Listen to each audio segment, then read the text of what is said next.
Bago natin simulan ang kwentong ito, shoutout muna natin yung dalawang bagong warrior members natin na sina Sheila Marie Estreta at si Cho Eusebio. Maraming salamat po sa inyo. Simulan na natin to. Ang kwentong ito ay hango sa totoong buhay. Solidong karanasan ito ng kilala na ng karamihan sa inyo. Si Johnny. Taong 2010. Batangas.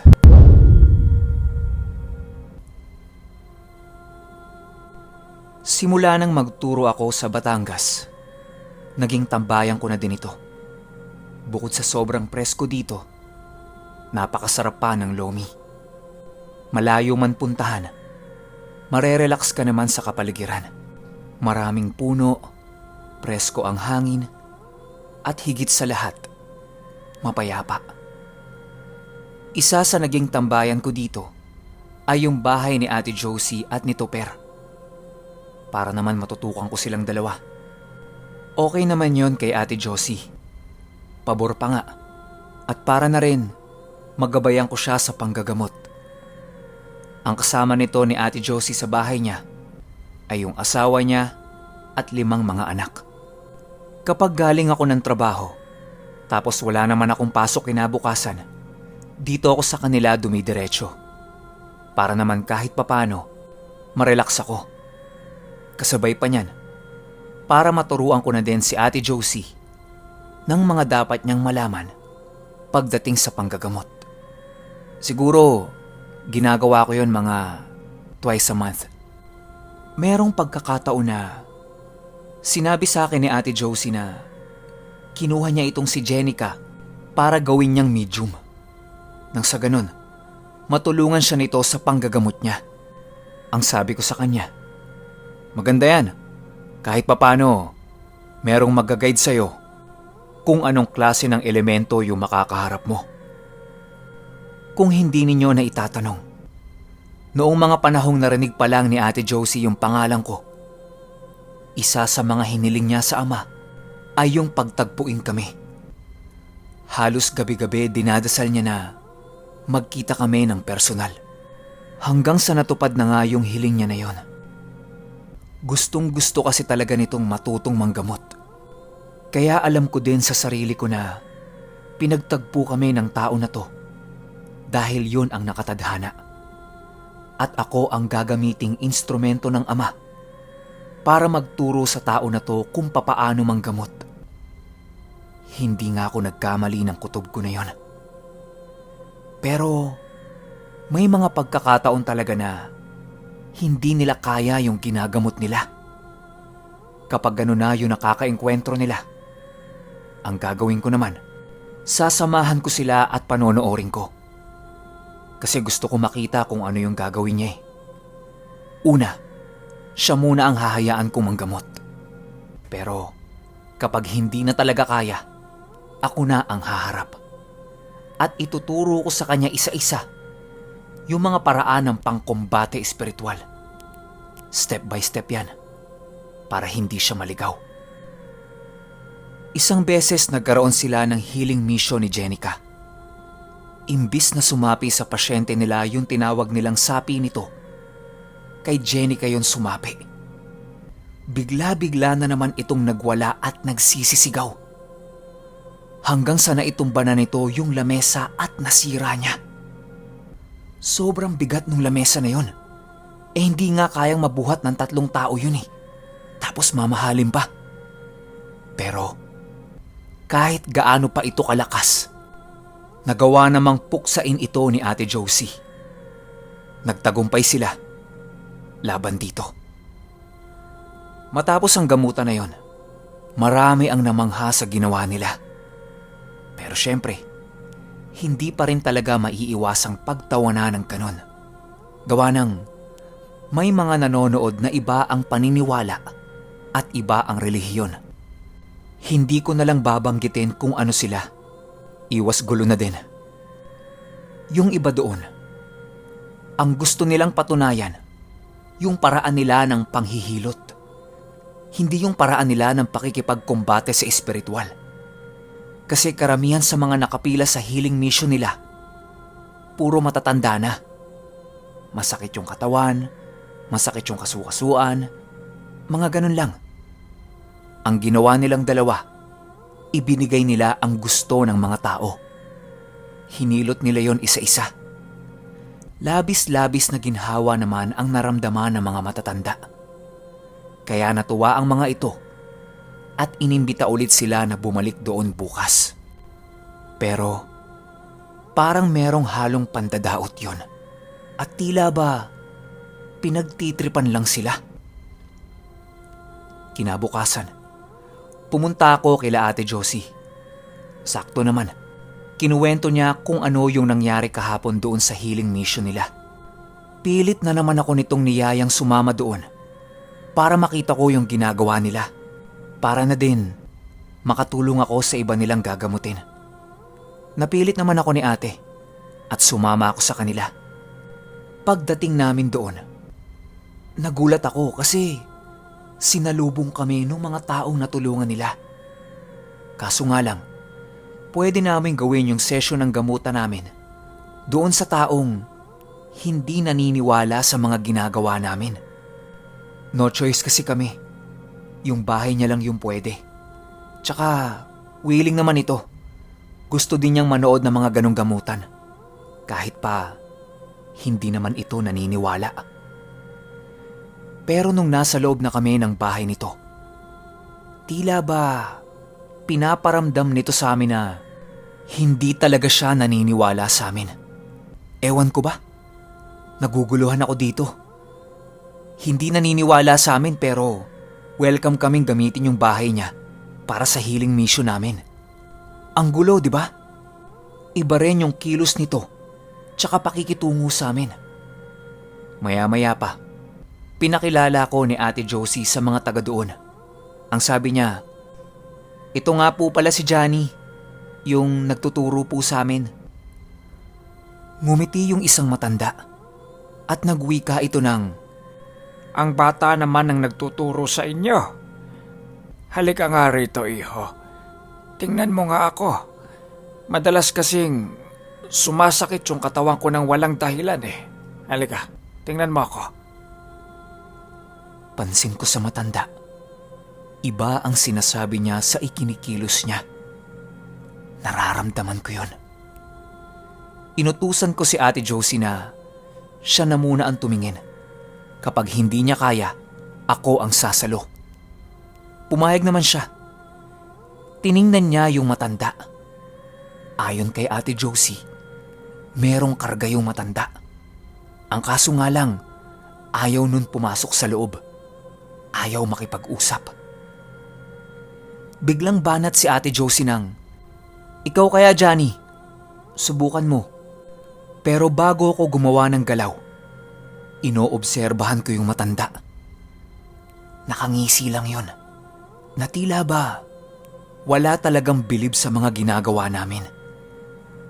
Hanggang sa nagsalita na ako at ang sabi ko, sige, Ate Josie, ako na dyan. Gagalaw na ako. Tulad ng proseso ni Tito Jerry, sinisimulan ko yon sa pagtawag ng espiritong nanggagambala. Wala pang 3 segundo, agad-agad pumasok yon sa loob ng katawan ng matanda. Lahat ng mga nanonood doon na hindi naniniwala sa amin, pansin kong gulat na gulat at nagbubulungan pa. Dahil yun sa ginawa kong pagtawag doon sa sapi ng matanda. Mas lalo silang namangha nung biglang umiyak yung matanda. Nung alam kong nasa loob na yung kalaban, agad-agad ako nag-orasyon ng proteksyon ko. Ang ginamit ko nung mga oras na yon, panilaw sa mga espiritu. Ginamit ko yan upang masilaw sila at hindi nila makita kung saan manggagaling yung ataking gagawin ko. Sunod na ginawa ko, pinako ko ito sa kinauupuan niya. Ramdam kong malakas ito at hindi basta-basta. Wala na akong magagawa. Isinunod ko na kaagad yung sibat ni Longhino. Itinarak ko yun sa tagiliran niya. Sigaw ito ng sigaw habang umiiyak. Maya-maya pa, bigla itong nagmamakaawa at nagtanong ito sa akin ng, "Sino ka ba? Nasaan ka? Nasaan ka? Magpakita ka!" Tapos unti-unti na itong nanghihina. Hanggang sa ang tanging lumalabas na lang sa bibig nito ay Be, Bi, V, V, V.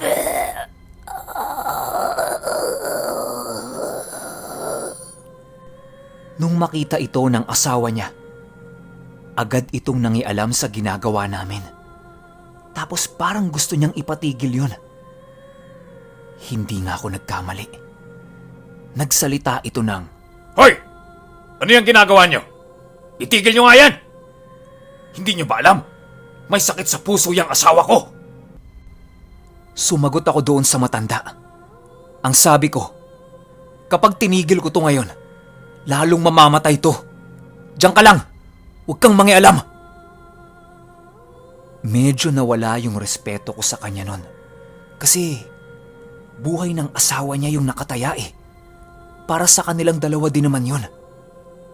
Mabuti na lang. Nakinig itong matanda sa akin. Tumahimik na lang siya sa gilid at nanood na lang. Ang sabi ko sa sarili ko, kailangan tapusin ko kaagad yung nasa loob. Gawa ng hindi kakayanin ng katawan ng matanda kapag pinatagal ko pa. Ilang segundo ang lumipas.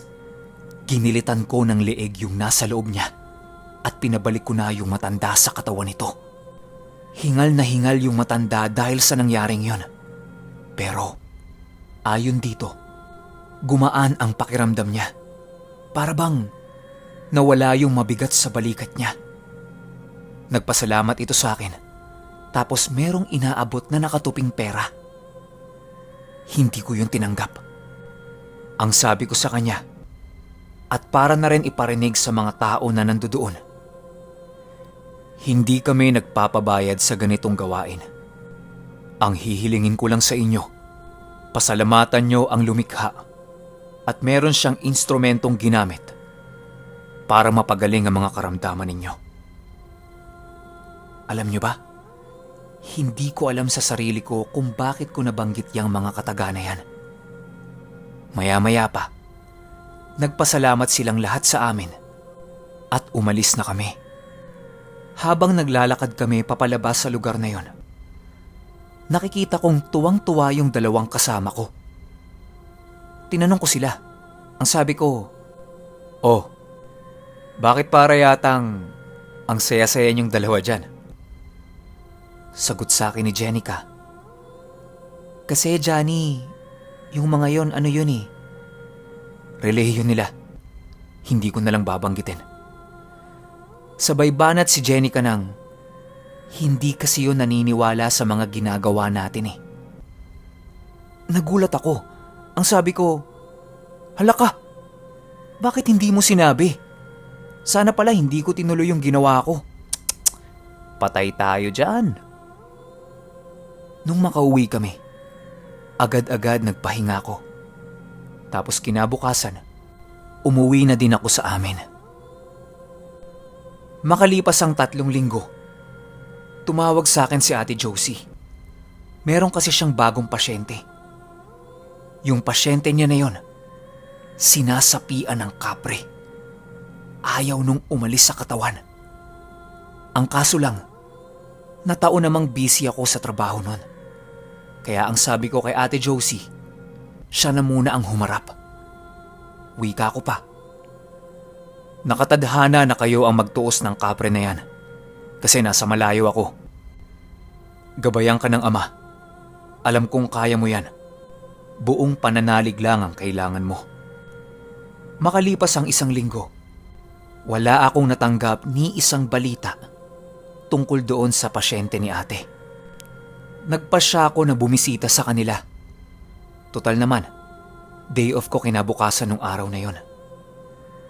Bumiyahe ako papunta ng Batangas. Kaso, puyat na puyat talaga ako nun. Gawa ng galing ako sa graveyard shift. Pagdating ko kila Ate Josie, agad-agad itong naghanda ng makakain ko. Tapos niyan, pinasundo niya kaagad yung sinasabi niyang pasyente na sinasapian ng kapre. Dahil medyo malayo yun sa kanila, ang sabi ni Ate Josie, umidlip na muna ako. Baka kasi matagalan pa sa biyahe yung pasyente namin. Nakatulog naman ako nun, mga ilang oras din. Maya-maya pa, dumating na yung pasyente sakay ng tricycle. At ang pangalan ng pasyente na ito ay Danica. Agad nila itong pinapasok sa loob ng sala para matingnan. Ginising ako ni Ate Josie. Johnny, gising. Andito na yung pasyente. Nagising naman ako pero dala ng sobrang antok. Nagsalita ako kay Ate Josie ng, "Ha? Ganun ba? Oh, sige. Kaya mo na yan. Mag-focus ka lang at manalig ka sa Ama. Lahat ng gamit mo tutulungan ka. Hayaan mong dumaloy ang espiritu ng Diyos sa katawan mo." Alam niyo ba? Maski ako medyo limot ko na sinabi ko yan. Pero sabi ni Ate Josie, yan yung mga sinabi ko sa kanya. Matapos nun ay natulog ako ulit. Pero parang may bagay na hindi na nagpatulog sa akin. Nakapikit ako pero naririnig ko yung mga nangyayari sa labas. Tapos buong buo yung diwa ko. Yun bang nakapikit ka lang pero gising ka naman? Ang sabi ko sa sarili ko, sige, total naman hindi na ako makatulog. Pakikinggan ko na lang yung mga gagawin ni Ate Josie. Tingnan natin yung kakayahan niya. Kasama naman sa mga pagsusulit niya to eh. Yun naman kung gusto niya talagang maging ganap na healer, kailangan niyang manalig. Ito na. No choice na si Ate Josie. Kailangan niya nang harapin yung pasyenteng si Danica. Tulad ng naituro ko sa kanya, ginawa niya yung proseso sa tubig. Pandetek yan ng espiritu. Pangalawa niyang ginawa, tinawag niya yung nagpapahirap na espiritu rito. Hindi nga siya nabigo sa mga ginawa niyang proseso. Maya-maya pa, bigla itong nagsisisigaw ng malakas at nagwawala. Rambulan silang dalawa doon. Nananakit at bayolente yung nakasapi. Si Ate Josie naman, todo awat habang pinipigilan yung mga braso nito. Hindi nila namamalaya na sobrang gulo na pala ng sala. Kasi mag-isa lang si ate dun eh. Wala naman doon yung mga kasama niya. Yung tricycle driver nasa labas. Nagsisisigaw si ate ng, Johnny! Dalian mo! Tulungan mo ako dito! Nung narinig kong nagsisisigaw si ate ng ganon, ang sabi ko sa sarili ko, ay nako, mahina ang pananalig nito. Habang tumatayo ako, sinasabay ko na ang mga orasyon ko ng puder at bakod. Alam ko sa sarili ko, mapapalaban na naman ako. Sa pagkakataon na ito, ang mga ginamit ko nun ay Sator Coronados na mayroong kombinasyon ng bakod ng San Benito. Lumapit ako sa kanilang dalawa. Ang sabi ko kay Ate Josie, Ate, bitawan mo na yan. Ako na ang bahala. Tumigil ito sa paggalaw. At tila ba, takot na takot ito habang nanginginig. Tapos niyan, iyak naman ang iyak. Sa isip ko, ang bilis namang sumuko nito. Wala pa nga akong ginagawa eh. Pero syempre, tulad ng dati kong ginagawa, kinausap ko na lang ito ng maayos. Tinanong ko kung sino siya, bakit niya ginugulo yun, ano ba siya, espiritu, elemento. Maya-maya pa, sumagot siya ng, Isa akong kapre. Pinatay niya ang asawa ko at aking anak. Nagsasalita siya habang naiiyak-iyak. Sumagot ako sa kanya ng, "Sige, buhayin natin yung asawa at anak mo.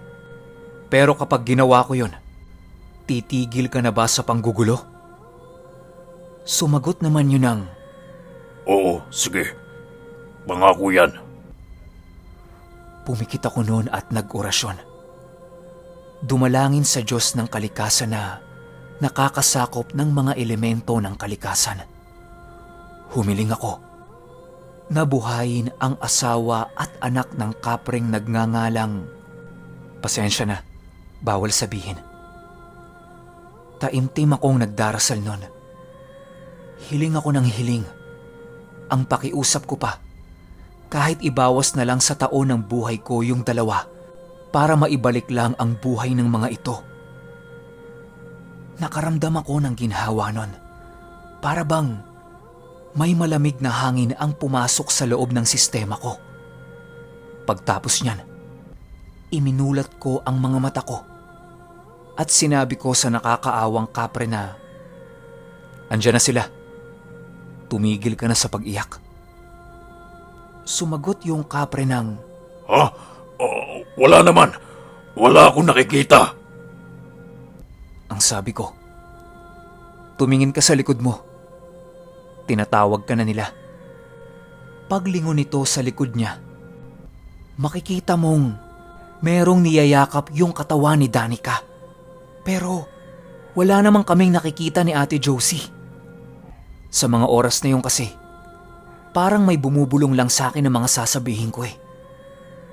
Kasabay niyan, habang nakayakap yung katawan ni Danica, maririnig mong hagulgul ito sa pag-iyak. Saksing buhay dito si Ate Josie at yung driver ng tricycle. Napalapit din kasi yung driver na yon nung nanghihingi ng tulong sa akin si ate. Sinabi ko sa kapre na, "Oh, ayan na, kumpleto na kayo. Siguro naman, pwede mo nang iwan ang katawan na yan." Masayang-masayang sinabi ng kapre na, Oo, pangako. Hinding-hindi ko na siya gagampalain. Pero, poprotektahan namin siya. At magiging dagdag gabay niya kami. Matapos yan, bigla na lang bumagsak yung katawan ni Danica. Pinababalik ko si Danica sa katawan niya pero hindi siya bumabalik. Ang sabi ko, "Patay tayo dyan. Mukhang namasyal na yung kaluluwa ni Danica." Agad-agad kinuha ko yung libreta ko para muling gamitin yung dasal ko na kung tawagin ay 4 na sulok ng mundo. Nagwika ako ng orasyon at sabay banggit ng, "Espiritu ni Danica, kung naririnig mo ang aking tinig, inuutusan kitang bumalik sa katawan mo. Balik!" Maya-maya pa, gumising si Danica tapos wala itong matandaan sa mga nangyari. Matapos ang konting diskusyon, umalis na si Danica. Yun nga lang, katulad din ni Jenica, tuluyan ang nabuksan ang third eye ni Danica. Pero labis akong nag-aalala doon kasi bukas yung katawan niya para sapian o sakta ng mga gumagawa ng hindi maganda sa mundo ng espiritual. Makalipas ang 2 buwan, naging maayos naman ang pamumuhay ni Danica. Pero bigla itong nagkasakit. Mataas ang lagnat, inuubo, masakit ang tiyan. Sakto namang andun ako nung araw na yun. Ang sabi ko, papuntahin siya sa bahay ni Ate Josie. Hinatid naman siya agad nung tricycle nila, kasama ang ilan sa mga kapitbahay nito. Binibida pa nung tricycle driver sa mga kasama nito na, "Dito yun. Dito ko siya dinala noon. Gumaling." Sabay banat si Manong ng, "Akalain nyo, isa lang ang sapi niya nung dinala dito eh. Pag uwi abay 3 na ang sapi, di ba'y kagaling?" Ganyan na ganyan yung sinabi ng driver. Sa pagkakataong yon, hinayaan ko na si Ate Josie na humawak kay Danica. Maya-maya pa, sinapian naman ito na para bang pinipigilan ng sarili niya. Tinanong ni Ate Josie kung sino ba yung nakasapi, pero hindi ito sumasagot. Hanggang binanggit na nito yung pangalan ng kapre. Pagpasok nung kapre sa katawan ni Danica, nagsalita ito ng, Nilalabanan namin yung mangkukulam. Nanghihina na kami. Hindi namin kaya. Marami itong pangontra. mula sa malayo, naririnig ko yung sinasabi ng kapre. Sumilip ako. Nakikita ko na ang tigas ng katawan ni Danica. Tapos nakatirik yung mata. Parang may kung anong naglalaban sa loob ng katawan niya. Bigla kong naalala yung sitwasyon ni Ate Ami nun. Yun yung merong tumulong na 2 duwende kay Tito Jerry para magamot si Ate Ami. Pero dito kay Danica, kapre naman ang tumutulong. Dahil bumalik yon sa alaala ko, sinabi ko kay Ate Josie na, Ate, tumabi ka muna. Sabay sabi sa kapre ng, Sige kaibigan, hayaan mong pumasok yung mangkukulam. Huwag niyong pipigilan. Biglang kumalas yung kapre sa katawan ni Danica. Tapos nun, tinanong ko kung sino siya. Pero hindi ito kumikibo. Sabayan pa nang nakamulat na ang mga mata nito at napakasama ng titig sa akin. Sa pagkakataong yon, ginamitan ko siya ng dignum na itim na may orasyon ng infinito para sa dignum. Inilapat ko ito sa kanyang kamay. Tapos nagsisisigaw ito at nagsabi ng, Hindi mo kami kaya! Nagsalita ako ng, O sige, hindi kita kaya? Pero sila, kaya ka nila. Sabay tinawag ko yung pangalan ng kapre at nung asawa nito. Binasbasan sila at inutusan ko na sirain ang ginagawa ng mangkukulam. Agad namang kumilos yung 2 para lumaban. Hinayaan namin ni Ate Josie yun. Inabot ng mga 20 minutes. Pinapanood lang namin si Danica habang gumagalaw-galaw sa kinahihigaan niya. Halo-halong emosyon ang nakikita naming lahat na nandoon. Pigil, iyak, galit, angil, at saka iba-iba din yung lumalabas na boses sa katawan nito. Maya-maya pa, biglang ngumiti itong si Danica at nagwika ng nanalo kami. Pero syempre, kailangan kong manigurado. Tinanong ko kung sino yung nakasapi sa kanya. Paano ko malalaman na kayo yung kapre na nanalo sa laban? Sinagot nila ako gamit ang kanilang mga pangalan. At nagpasalamat din ang mga ito dahil sa basbas na binigay ko sa kanila para makuha yung librong itim ng mangkukulam at masira ang mga kasangkapan nito na ginagamit niya sa pangungulam.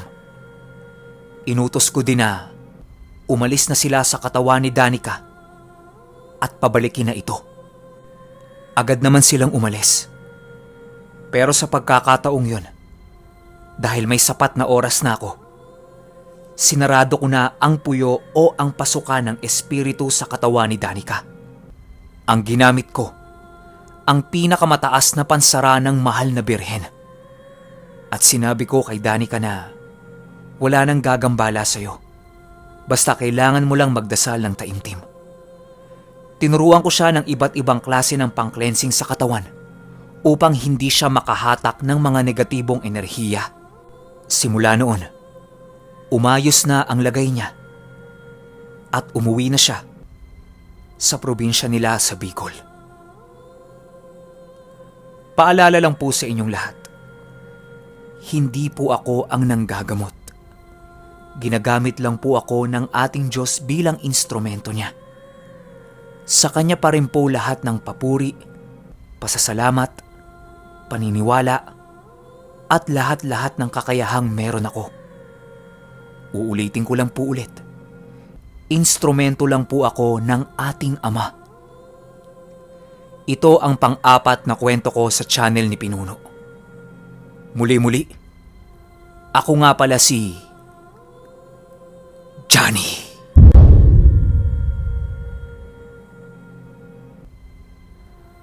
Okay, opinyon ko sa kwento? Pagkahaba naman ng kwentong ito. Yun lang, hanggang sa susunod na kwento. Salamat.